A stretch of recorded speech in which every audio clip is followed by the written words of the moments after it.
so far was actually someone saying that they made a coffee to listen.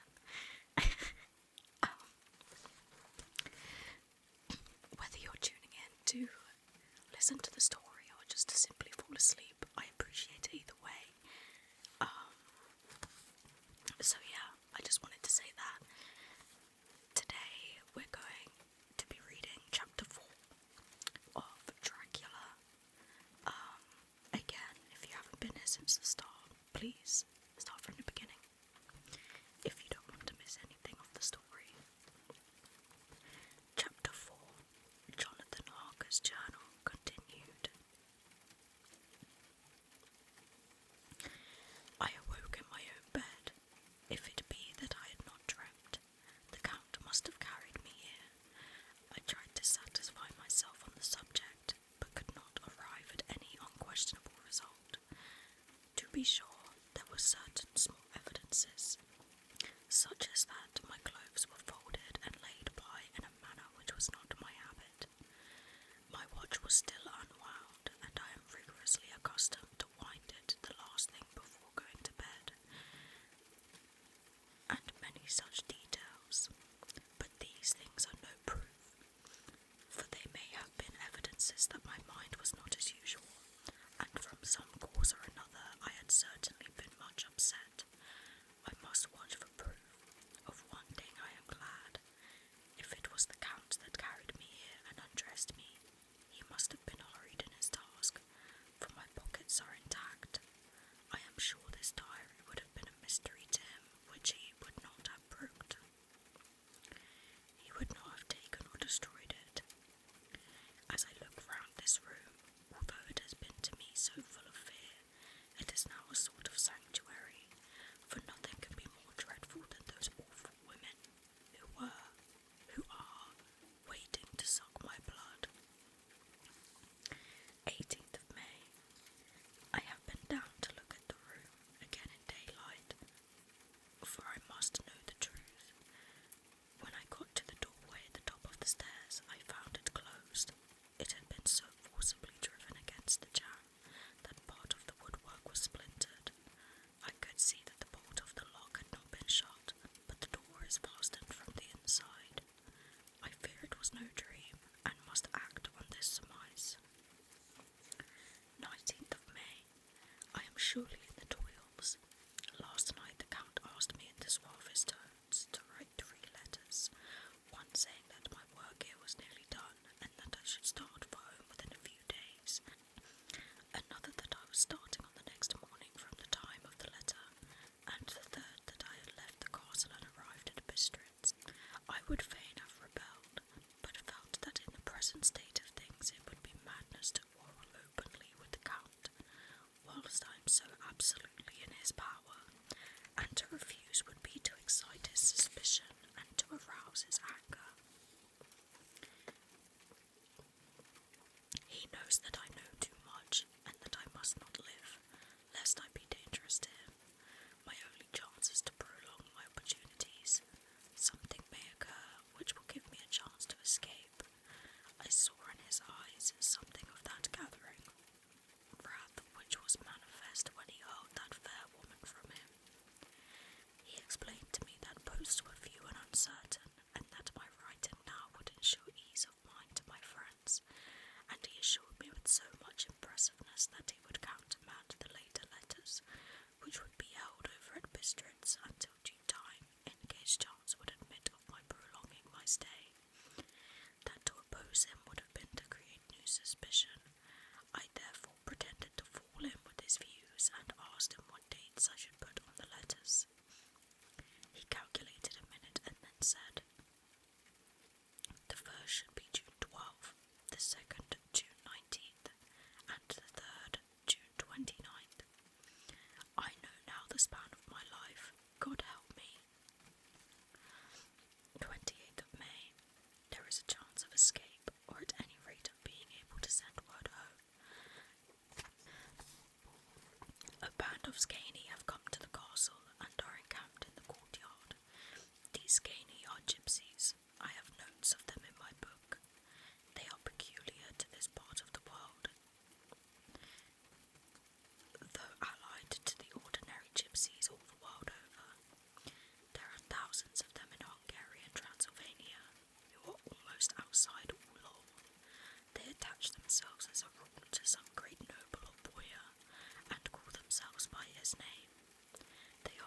religious and without religion, save superstition, and they talk only their own varieties of the Romany tongue.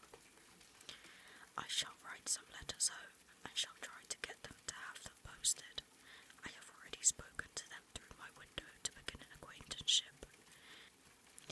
They took their hats off and made obeisance and many signs, which, however, I could not understand any more than I could their spoken language.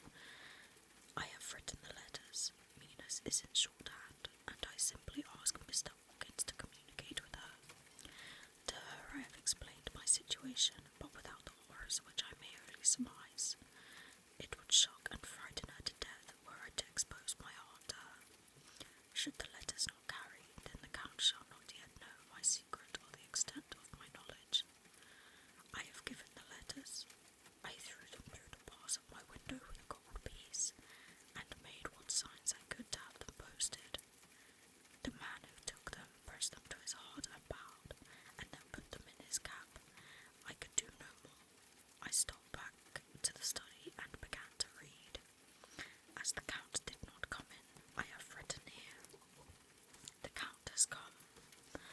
He sat down beside me and said in his smoothest voice as he opened two letters, This Caney have given me these, of which, though I know not whence they come, I shall of course take care. See, he must have looked at it.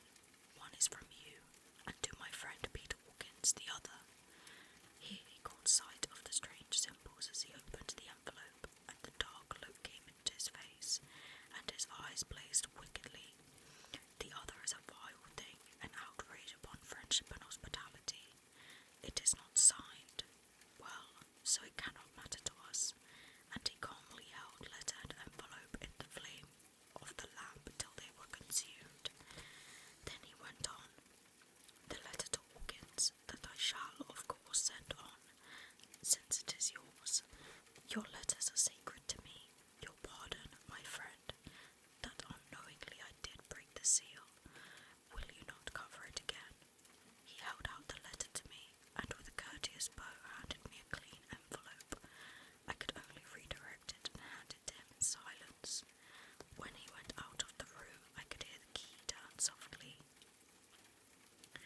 A minute later I went over and tried it, and the door was locked. When an hour or two after, the Count came quietly into the room. His coming wakened me, for I had gone to sleep on the sofa. He was very courteous and very cheery in his manner, and seeing that I had been sleeping, he said, So, my friend, you are tired. Get to bed. There is the surest rest. I may not have the pleasure to talk tonight, since there are many labours to me, but you will sleep, I pray. I passed to my room and went to bed, and strange to say, slept without dreaming. Despair has its own calms. 31st of May. This morning when I woke, I thought I would provide myself with some paper and envelopes from my bag and keep them in my pocket, so that I might write in case I should get an opportunity. But again a surprise, again a shock. Every scrap of paper was gone, and with it all my notes, my memoranda relating to railways and travel, my letter of credit, in fact, all that might be useful to me were I once outside the castle. I sat and pondered a while, and then some thought occurred to me, and I made search of my portmanteau and in the wardrobe where I had placed my clothes. The suit in which I had travelled was gone, and also my overcoat and rug.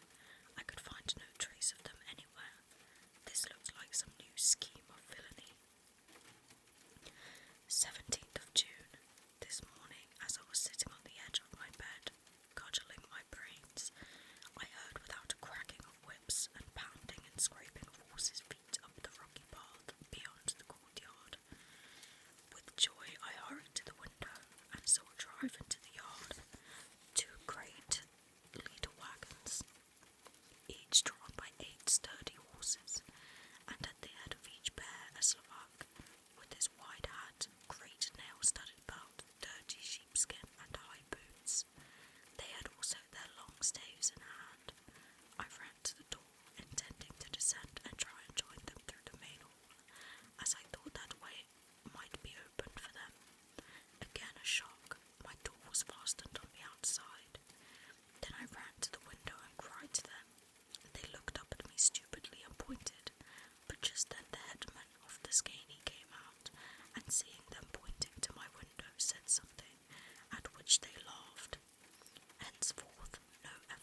resonance as they were roughly moved. When they were all unloaded and packed in a great heap in one corner of the yard, the Savlaks were given some money by the Skaney, and spitting on it for luck, lazily went each to his horse's head. Shortly afterwards I heard the cracking of their whips die away in the distance. 24th of June, before morning. Last night the Count left me early and locked himself into his own room. As soon as I dared, I ran up the winding stair and looked out of the window which opened south. I thought I would watch for the Count, for there is something going on. The Skaney are quartered somewhere in the castle and are doing work of some kind. I know it, for now and then I hear a far away, muffled sound as of mattock and spade and whatever it is. It must be to the end of some ruthless villainy. I had been at the window somewhat less than half an hour when I saw something coming out of the Count's window. I drew back and watched carefully and saw the whole man emerge. It was a new shock to me to find that he had on the suit of clothes which I had worn whilst travelling here, and slung over his shoulder the terrible bag which I had seen the women take away. There could be no doubt as to his quest, and in my garb too. This, then, is his new scheme of evil, that he will allow others to see me as they think, so that he may both leave evidence that I have been seen in the towns or villages, posting my own letters, and that any wickedness which he may do shall by the local people be attributed to me.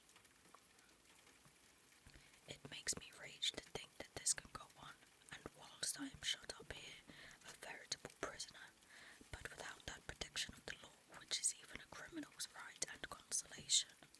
I thought I would watch for the Count's return, and for a long time sat doggedly at the window. Then I began to notice that there were some quaint little specks floating in the rays of the moonlight. They were like the tiniest grains of dust, and they whirled round and gathered in clusters in a nebulous sort of way. I watched them with a sense of soothing, and a sort of calm stole over me. I leaned back in the embrasure in a more comfortable position, so that I could enjoy more fully the aerial gambolling. Something made me start up, a low, piteous howling of dogs, somewhere far below in the valley, which was hidden from my sight. Louder it seemed to ring in my ears, and the floating boats of dust to take new shapes to the sound as they danced in the moonlight. I felt myself struggling to awake to some call of my instincts.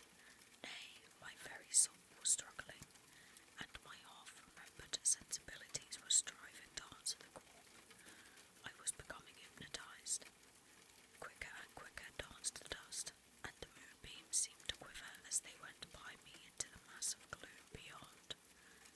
More and more they gathered until they seemed to take dim phantom shapes, and then I started, broad awake and in full possession of my senses, and ran screaming from the place. The phantom shapes, which were becoming gradually materialized from the moonbeams, were those of the three ghostly women to whom I was doomed. I fled and felt somewhat safer in my own room, where there was no moonlight and where the lamp was burning brightly. When a couple of hours had passed, I heard something stirring in the Count's room, something like a sharp wail quickly suppressed, and then there was silence, deep, awful silence, which chilled me. With a beating heart I tried the door, but I was locked in my prison and could do nothing. I sat down and simply cried. As I sat I heard a sound in the courtyard without, the agonized cry of a woman. I rushed to the window, and throwing it up, peered out between the bars. There indeed was a woman with dishevelled hair, holding her hands over her heart as one distressed with running. She was leaning against a corner of the gateway. When she saw my face at the window, she threw herself forward and shouted in a voice laden with menace, "Monster,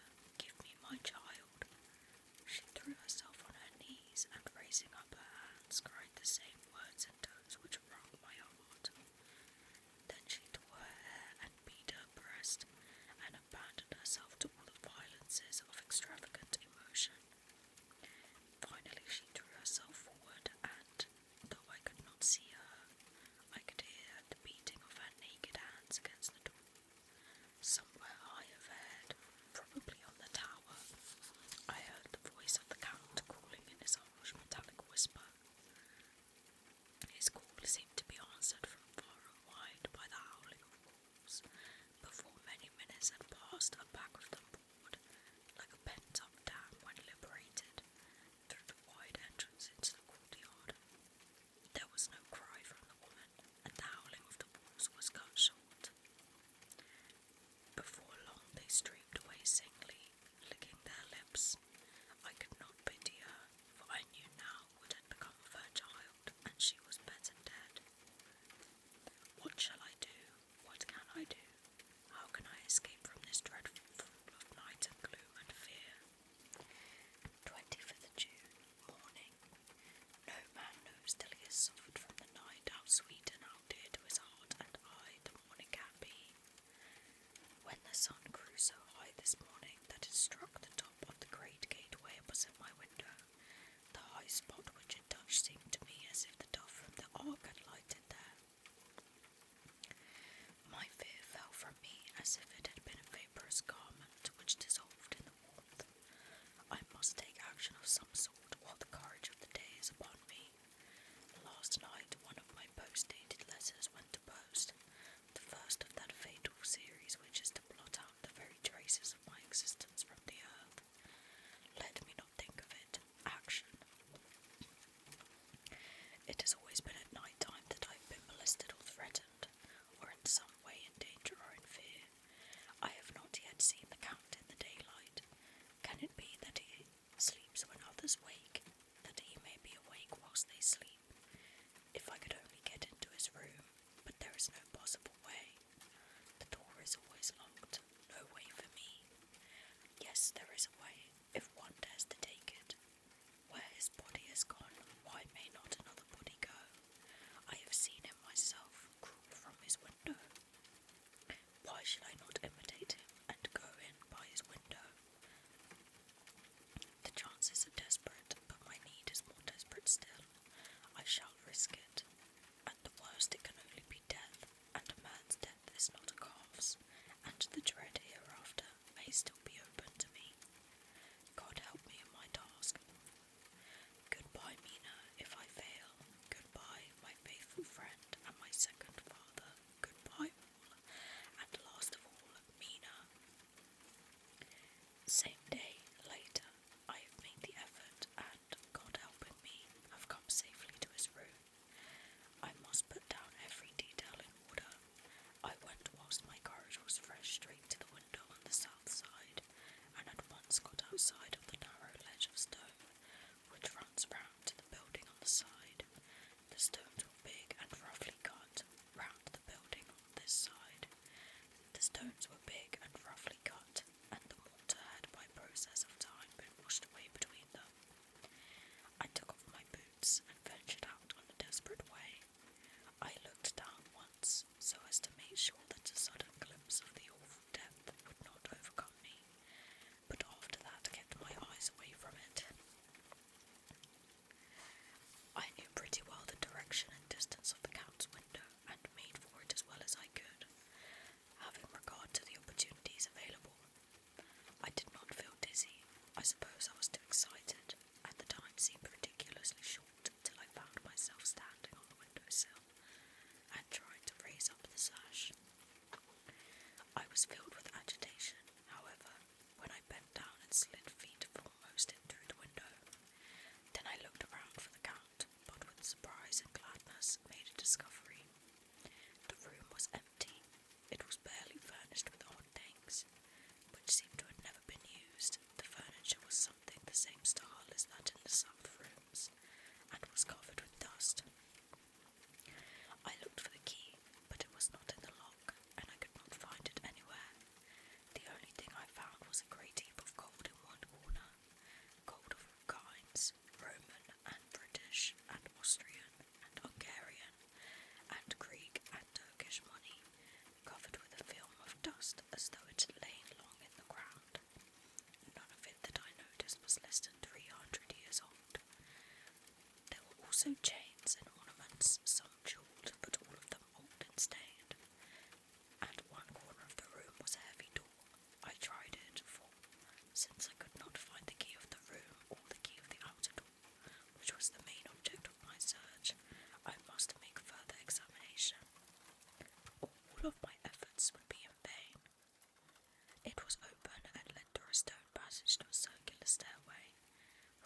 steeply down.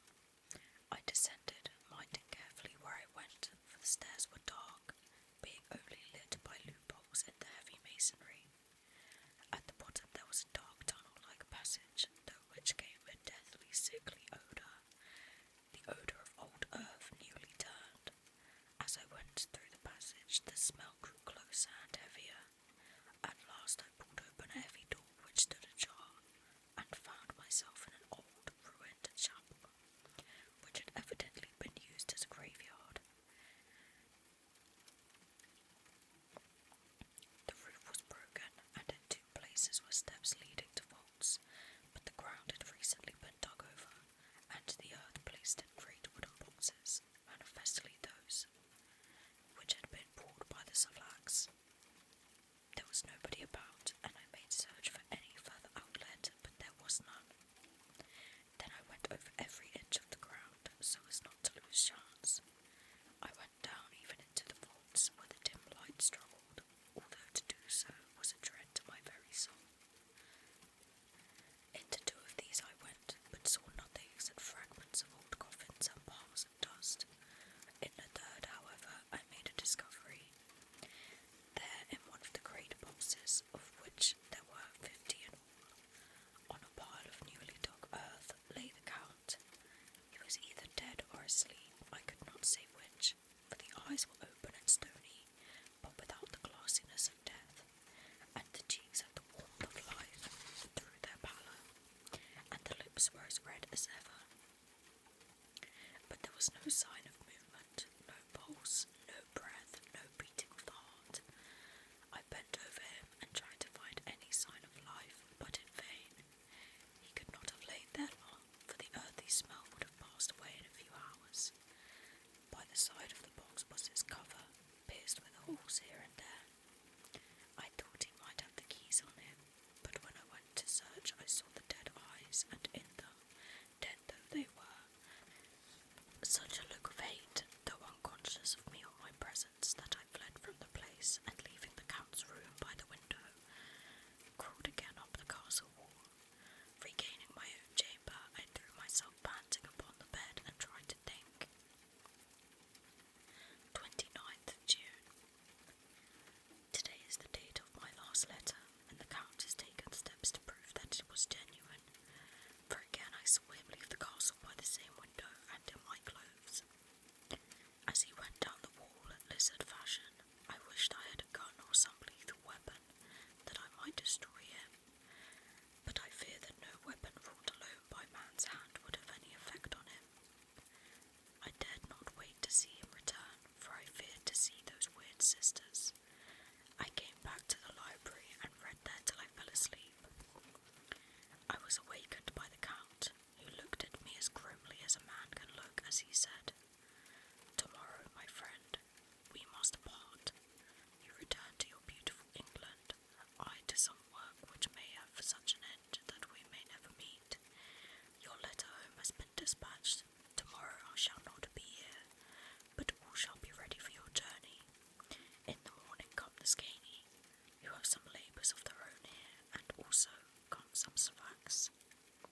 When they have gone, my carriage shall come for you, and shall bear you to the Borgo bars to meet the diligence from Bukovina to Bistritz, but I am in hopes that I shall see more of you at Castle Dracula." I suspected him, and determined to test his sincerity. Sincerity, it seems like a profanation of the word to write it in connection with such a monster, so I asked him point blank, "Why may I not go tonight?" "Because, dear sir, my coachman and horses are away on a mission.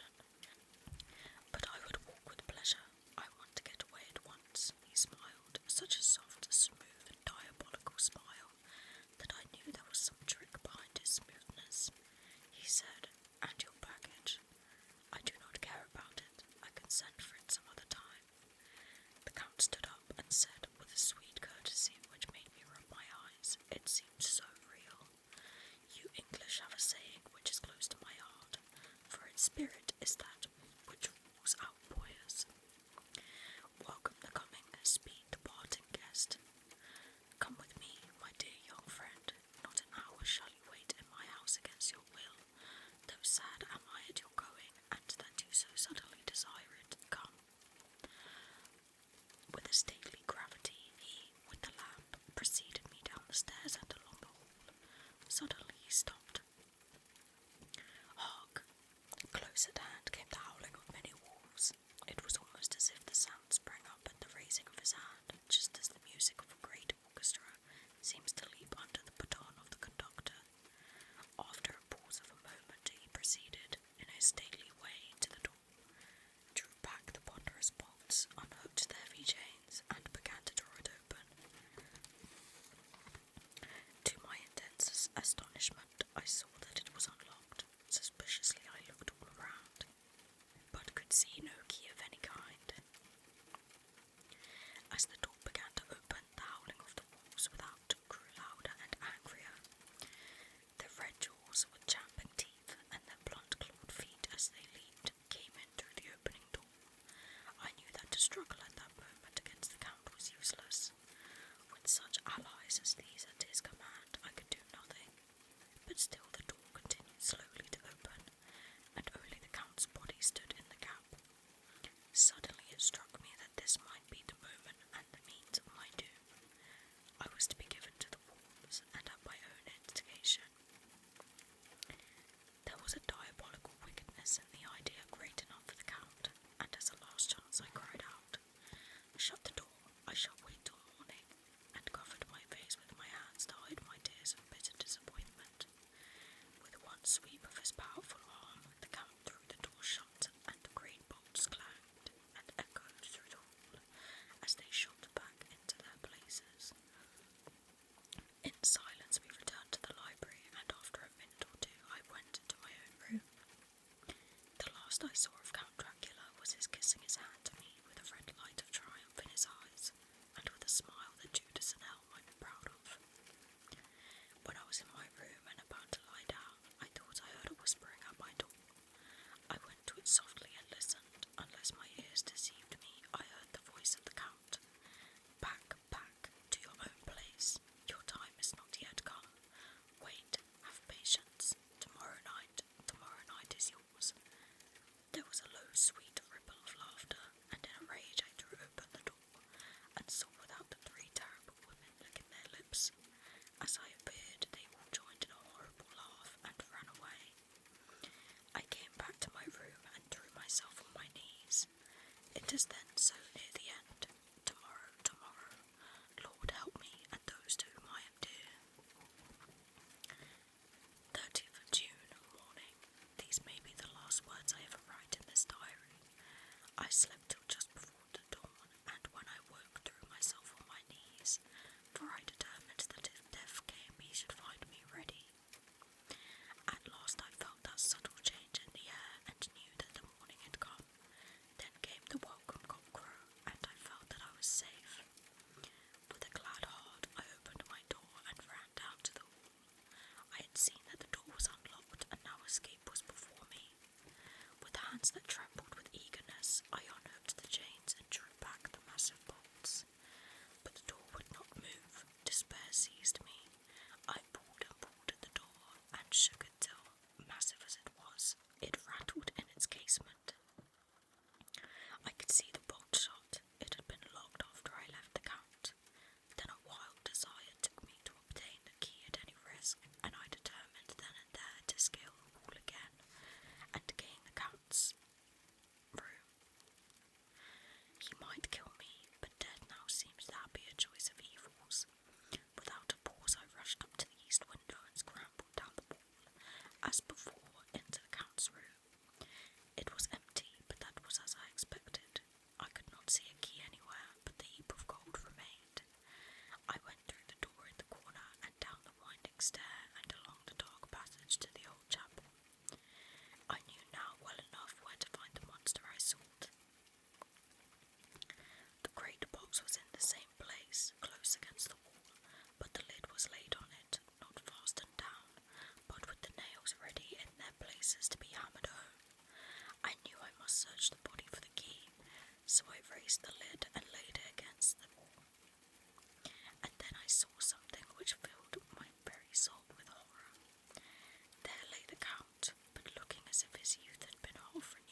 perhaps for centuries to come, he might, amongst its teeming millions, satiate his lust for blood and create a new and ever-widening circle of semi-demons to batten on the helpless. The very thought drove me mad. A terrible desire came upon me to rid the world of such a monster. There was no lethal weapon at hand, but I seized a shovel which the workmen had been using to fill the cases, and lifting it high-struck with the edge downward at their hateful face. But as I did, so their head turned, and the eyes fell full upon me, with all their blaze of basilisk horror. The sight seemed to paralyse me, and the shovel turned in my hand and glanced from the face, merely making a deep gash above the forehead. The shovel fell from my hand across the box, and as I pulled it away, the flange of the blade caught the edge of the lid, which fell over again, and hid the horrid thing from my sight. The last glimpse I had was of the bloated face, blood-stained and fixed with a grin of malice which would have held its own in the nethermost hell. I thought and thought what should be my next move, but my brain seemed on fire, and I waited with a despairing feeling growing over me. As I waited, I heard in the distance a gypsy song, sung by merry voices coming closer, and through their song the rolling of heavy wheels and the cracking of whips. The Scaney and the Savlax of whom the Count had spoken were coming. With a last look around, and at the box which contained the vile body, I ran from the place and gained the Count's room, determined to rush out at the moment the door should be opened. With strained ears I listened, and heard downstairs the grinding of the key in the great lock and the falling back of the heavy door. There must have been some other means of entry, or someone had a key for one of the locked doors. Then there came with the sound of many feet tramping and dying away in some passage, which sent up a clanging echo. I turned to run down against towards the vault, where I might find the new entrance, but at that moment there seemed to come a violent puff of wind, and the door to the winding stair blew to with a shock that set the dust from the lintels flying. When I ran to push it open, I found that it was hopelessly fast. I was again a prisoner, and the net of doom was closing round me closely. As I write, there is in the passage below a sound of many tramping feet and the crash of weights being set down heavily, doubtless the boxes with their freight of earth. There is a sound of hammering. It is the box being nailed down. Now I can hear the heavy feet tramping again along the hall, with many other idle feet coming behind them. The door is shut and the chains rattle. There is a grinding of the key in the lock. I can hear the key withdrawn. Then another door opens and shuts. I hear the creaking of lock and bolt. Hark! In the courtyard and down the rocky way, the roll of heavy wheels, the crack of whips, and the chorus of the Scaney as they pass into the distance. I am alone in the castle with those awful women. Far! Mina is a woman, and there is naught in common. They are devils of the pit. I shall not remain alone with them. I shall try to scale the castle wall farther than I have yet attempted. I shall take some of the gold with me, lest I want it later. I may find a way from this dreadful place, and then away for home, away to the quickest and nearest train, away from this cursed spot, from this cursed land, where the devil and his children still walk with earthly feet. At least God's mercy is better than that of these monsters, and the precipice is steep and high. At its foot a man may sleep as a man. Goodbye all, Mina.